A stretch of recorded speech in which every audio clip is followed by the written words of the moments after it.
Hello বন্ধুরা, চলে এসেছি আজকে একটা নতুন ভিডিও নিয়ে। তো চলুন রেসিপিটা স্টার্ট করা যাক। আজকে কিন্তু আমরা বানাবো হচ্ছে গিয়ে চুনো মাছের ঝাল। তো প্রথমে কড়াই গরম হয়ে গেছে, ওতে তেল দিয়ে নিয়েছি, সরষের তেল। তারপর একটা তেজপাতা ফোড়নে দিয়ে দিয়েছি, তারপর কালি জিরে ফোড়ন দেবো। ফোড়নটা একটুকুনি ভাজা হয়ে যাওয়ার পর তাতে কিন্তু আমরা পেঁয়াজ কুচি ভেজে নেবো দিয়ে। এটা আগে দিয়েই কুচিয়ে রেখে দিয়েছিলাম।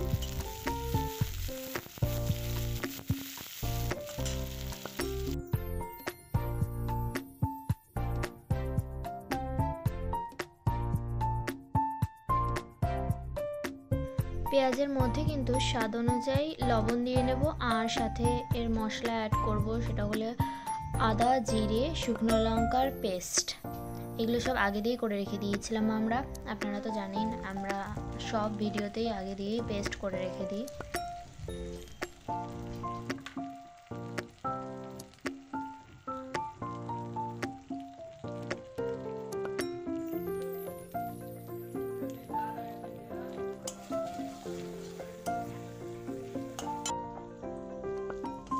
মশলাটা কষে যাওয়ার পর ভালো মতন এতে কিন্তু আমরা জল অ্যাড করে দেবো পরিমাণ মতন। তারপর যে আগে থেকে ভেজে রাখা চুনো মাছগুলো ছিল সেগুলো এতে ছেড়ে দেবো।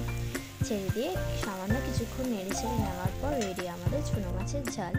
আর এই রেসিপিটা কিন্তু খুবই সিম্পল ওয়েতে বানানো হয়েছে।